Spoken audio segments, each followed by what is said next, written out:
Whoa, am I exhausted, guys. Just finished about a 45-minute workout, did back. Today's back day. Welcome, all Pest geeks, to the workout. And this is my morning routine 3 times a week. I was a little disappointed at the beginning of the week because I wasn't able to go work out Monday. So I switched it to Tuesday and I did chest. And today is back day. Today's Thursday. And I'm doing back day. And I wanted to keep it. I'm kind of a little bit of a little OCD on this. Let me put this up just a little bit. You guys can see me better. A little OCD about, Monday, Wednesday, Thursday workout, and then trying to do cardio Tuesdays and Thursdays. And I'm just finding it very difficult on Monday mornings with everything. I wake up and my mind is in full gear. I am just thinking about everything I have to do for that day and all the ideas that I have. And then I wake up and sometimes I'm just exhausted. The workout is really helping me go to bed earlier and sleep better. Ever since I started working out, a lot of my back pain is gone. The knee pain is gone. Just a lot of the ailments I was having due to stress induced pain. A lot of people talk about fibromyalgia pain. A lot of it is stress induced. I mean, I was having muscle pain and everywhere, and my muscles were just tight, and just, I was having a massage therapist come in and give me a massage once a month, sometimes once a week, because I was so bound up.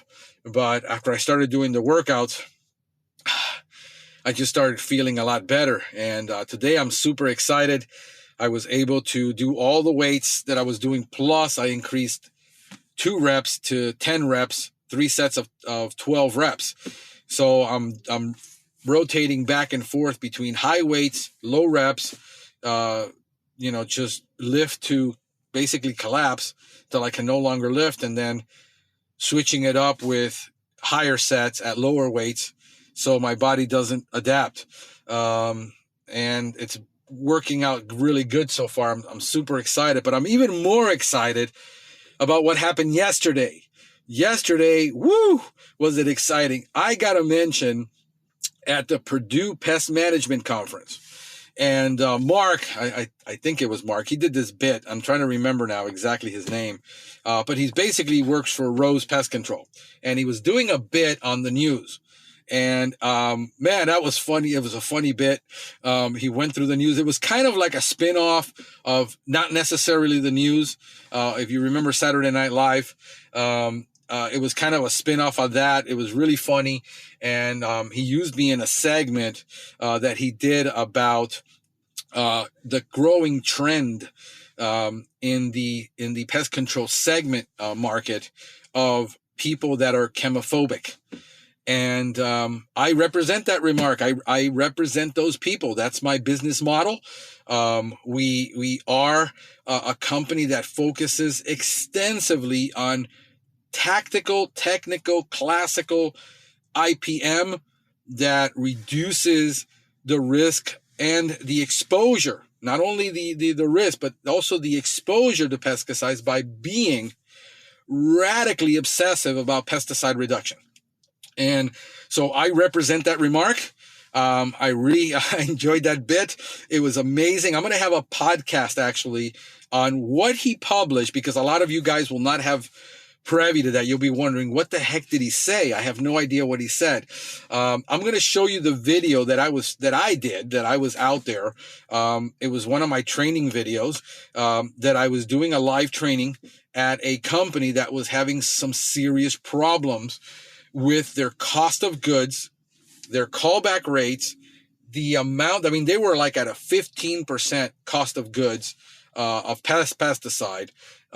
And what I am doing now is I am training guys around my area to do what I do, to reduce their pesticide usage it's going to be more profitable because they're going from a 15, 12, 13, 9% use down to a 3%. And then what I'm doing is I'm teaching them how to reduce inside the amount of chemical they need to totally eliminate in South Florida the need for indoor spraying of any type, including crack and crevice application, and solving all these problems with nothing more than baits, because the baits are there for a lot of problems. Understand that 95% of our business is divided between 50% German cockroach and American cockroach and 50% ant service. And then maybe 5% on silverfish, and then the rest are occasional invaders. And we solve that problem from the outside. But I am fanatical about indoor air quality, the use of any contact with any surface, including floors, and including utensils, cabinets. We make a brand promise to our clients that we're going to reduce the amount of exposure and pesticide use in their home when compared to a traditional baseboard spray service by over 95%. And that's proven not by me. That's actually proven by the same studies put out by the universities like Purdue, who put out all these studies, and they demonstrate how to do it. And if you just read the studies, you would see that I'm right. But I can see how what I said in that video could be taken out of context. And the fact that it was only a snippet in time, you don't have enough context in that video unless you watch the whole video, because it was exclusively for ant control. And I was teaching these 10 to 12 technicians at this one company how we solve all these problems, and how they're still struggling because they're getting 20% callback rates on ant problems while we're getting 6%, yet we're using 75% less chemical than they are, and we're putting zero spray indoors when they are. So that was the challenge to them. I was challenging them, and I was very, very braggadocious, and I was very, very, very radical in that video, because that's how I am. We're about radical pesticide reduction. So guys, I'm going to do a podcast, and I'm going to show that video on what it is that I actually did. And I said one thing, and then, the question was, how do you control then spiders? Well, the class wasn't on spiders. The class was on ants. And that's how it was taken out of context, because it wasn't an entire symposium. I deal with spiders in that video very simply by using Ecovia WD dust. And we dust soffits, and we dust around windows, and even indoors, if we dust corners with a Webster, we totally knock out and eradicate spiders without the need of a pyrethroid. And the whole idea that is that another thing that was mentioned in the video is how I don't represent the chemical industry. And their position was that they do represent the chemical industry. I don't. I represent the pest control industry. It's just like a doctor that doesn't represent the pharmaceutical industry. He represents the medical field. I represent the pest control industry, not the chemical industry. We use chemicals, but if I taught everyone around the world right now how to do what I do, and they actually embraced it, and they actually did it, pesticide manufacturers would see a drop in sales by about 50%. So the fact that there really is no sincere interest in the industry to really do IPM the way I do it, where I just basically took at face value the studies that were put out. I took things that you do at AIB facilities, things you do at SQL facilities, things that are in protocol with organic facilities, and how you have to use the least toxic method first of using traps and using glue boards and using monitoring and exclusion first to get rid of it. Yes, initially we have to use the chemical to get rid of infestations, because when we usually get called in, there is an infestation. But then after that, we don't have to do it anymore. We only have to worry about outside and preventing it outside. And then on top of that, we're getting radical with that too, where we're going to products that require no PPE. We're going to products that don't even have a warning or caution statements on them. They have actually no statement on them. And we're going to those products, and we're going to a lot of products that are organic facilities approved. And we're just basically, I asked my question one day to myself. This is how I came up with this. I was sitting there about 13 years ago, and I asked myself, Frank, what would you do if you were treating a hospital surgical room? And I just asked myself that question. I mean, that came up to me. That's the most sensitive place in the world to perform a pest control. And I asked myself, what would you do? You know, what would Frank do? And then I started investigating on what they did. And I basically developed my integrated pest management program, which is what I was trying to franchise. It's nothing new, guys. All I do is promise the client that we're going to treat their home just like if it was a hospital surgical room, just like if it was a hospital bedroom, just like if it was a hospital kitchen. It was an audited facility. We're bringing that technology to the home, and we're charging a super premium price to do it because there is a market out there for that. And I don't promise the client we're using an organic product. We're using an organic compliant, organic facilities compliant service. We're using an audited facility compliant service in the home, which is what can be done with any company. The problem is when you have a large company and an old company, you can't turn that ship around. So guys like you and me who are having small companies with 5, 6, 7, 10 employees, we can take it and turn it into an eco-friendly company very easy and compete in that arena. But we started green from the ground up. The fact that I do have 5 100% 25B services for fleas, ticks, mosquitoes, plants, fruit trees, lawns that we can do. They're all outdoor services. We do not use 25B indoors. And the reason we don't use 25B indoors is because of allergens, and you can trigger allergens. And if the person has asthma, you can trigger an asthma attack. If a person has a skin allergy or a respiratory allergy, it can get triggered by using 25B products indoor. So we don't do it. We use a technical IPM service, which is bait only. It's put in where nobody touches it. Nobody's ever going to contact. One of the other comments that he made in the video was he compared a bait percentage of active ingredient to a liquid application of active ingredient percentage. And he showed where both had the same active ingredient or a active ingredient percentage in it. But when you use bait, compared to a baseboard spray, you're using 95% less active ingredient indoors because you're applying it tactically. If I can solve an ant problem with 2 drops of Max Force Quantum, and he says, I don't represent the pesticide industry, yet I mentioned 3 products that are all Bayer, 2 products that are all Bayer. Well, yes, we use all the Bayer products. As a matter of fact, we use Max Force Complete, we use Quantum, and we use Baracor. Baracor doesn't even have a signal word, doesn't require PPE. It's half the rate of the original active ingredient that they put out. So this is why we're eco-friendly. For bedbug service, we're doing apprehend only right now.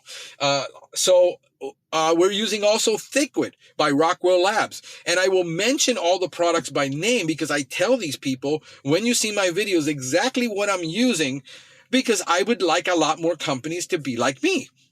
And I give it all away for free online for that simple reason, so that you can do it and you can reduce your chemical costs, you can reduce the exposure, you can reduce the risk, and you can be totally radical about it and cater to chemophobe clients. That is what I'm all about. So my marketing strategy is catering to chemophobe clients by showing them. Now, we're transparent, we're honest in our sales presentation, but our marketing brings that client in, and that's the job of marketing, is to bring that client in. And it is our job as salespeople to explain to them exactly what we do, why we're not organic, we're organic compliant. We do these services in organic facilities now that have organic certifications. And that's how we learn to do it. So we bring that exact same strategy into the home, and this is what we promise them. And we don't promise them we're going to use mint oil. A lot of companies are just promising mint oil. They sell mint oil. We're not going to solve an ant problem in South Florida with Essentia, guys. We're not going to do it. So I'm going to show you through a podcast I'm going to do, where I'm going to do a screenshot of the actual footage that I used. And anybody who's smart enough knows what exactly I'm talking about. But I do thank him because he does follow the podcast, and he did mention that he does follow the podcast. And the reason he used me as an example is because he does follow me. So there is a lot of people could interpret that the wrong way. and would get highly upset. But the fact is that I'm flattered that my name now is plastered in Purdue University, in a Purdue Pest Management Conference, that they used me as an example. And a lot of people would never produce videos for this reason, because what if they use me out of context? What if they take a soundbite? What if, you know what? I don't care, because my actions, I've had 300 podcasts that I've done, and I'm on the record as saying all this. I am not shy about it. One of the big challenges that I was having with this company is that they hired all pest control technicians with previous experience from other companies, and all of them were doing something different. And all of them were having 20% callback rates. All of them were having enormous callback rates, mostly on ants. They could have done simple things in the home to seal and foam and do simple things and stopped a lot of the large word service, and they didn't. And this is the challenge that I had for him. I said, the problem that you're having is you did exactly what I've been saying not to do, because I look people in the eye and I tell them the truth, whether they want to hear it or not. And you've been doing exactly what I told you not to do. Don't hire people from the industry with bad habits, because now they're going to want to do it their own way. So they had a CPO that had no control over his people. You had the manufacturer's reps coming in and pitching product and how they use their product and saying, this is how you would bring it in. And now they were using everybody's products, yet they had no protocol. They had no technical director to create a protocol to show them how incorporating those products. And what I told them is 90% of the products you're using right now, in order to use my method, you have to get rid of. And all the technicians were up in arms saying, well, we can't do it. It can't be controlled your way. It can't be done. Yet I'm doing it in South Florida, and I've been doing it for 9 years. So this is the problem that you have in the industry. And I proved it to him. And I said, I'm proving to you right now in front of your own eyes why it is. I say, don't hire people from the industry that you can't have. And then you got to have solid protocols. He said, I want your protocols. I want to do the eco-friendly thing. I want to do this. I want to bring it in. And I said, okay, here it is. Here's the whole kit and caboodle. And the technicians threw their hands in the air and says, it can't be done. Can't be done. Because I've been doing this for 12 years. I've been doing this for 20 years. It can't be done. That's the challenge. And as long as the industry says it can't be done, I'll be laughing all the way to the bank, taking all that clientele that is quickly changing their mind, all of those millennials that are having children, that don't want chemicals in their home, that are vegans, that are vegetarians, that are living a healthier lifestyle, that have bought all of the, produce from the market that is organic, that are buying all of the organic products for their home and the safer products for their home, and they're having it in their home, and they want me in their home. And this is why I'm so excited that this is the same thing I heard when Austin Frischman stood up in a class and says the future of pest control is green. 14 years ago, I heard him, and I took that to heart. And here I am in the same university that he taught at. I'm being mentioned. That is a testimony to what I've done and what I've accomplished in the last 6 years on my podcast, preaching to you guys eco-friendly, organic compliant, IPM services, that it can be done. It can be done right, and it can be modified. I'm just teaching another company in Arizona all my protocols to him to do, and he's going to have to adapt it now because you got scorpions over there. And how do you do a scorpion service? And we're doing integrated scorpion management. And I told him, look at scorpion repel and integrate that into your program. And now you have a complete service. So it's about guys doing new things, not being afraid to challenge the status quo, not being afraid to go against the grain, because that's exactly what I did. I'm a salmon. I swim against the grain. I go against the status quo. I'm never satisfied. I'm relentless. This is why I'm so freaking excited, because now thousands of people that were listening to that got to see my logo, and my name and my face was plastered there. And that is what it's all about, because I am day trading for eyeballs, convincing people that there's a better way to do pest control, that the traditional method of pest control is dead and you just don't know it yet. It's been bitten. Like a rat takes second generation rodenticide and doesn't have to go back for a second feeding because he's already dead and he doesn't know it. That's what I'm excited about. Have a pestacular day.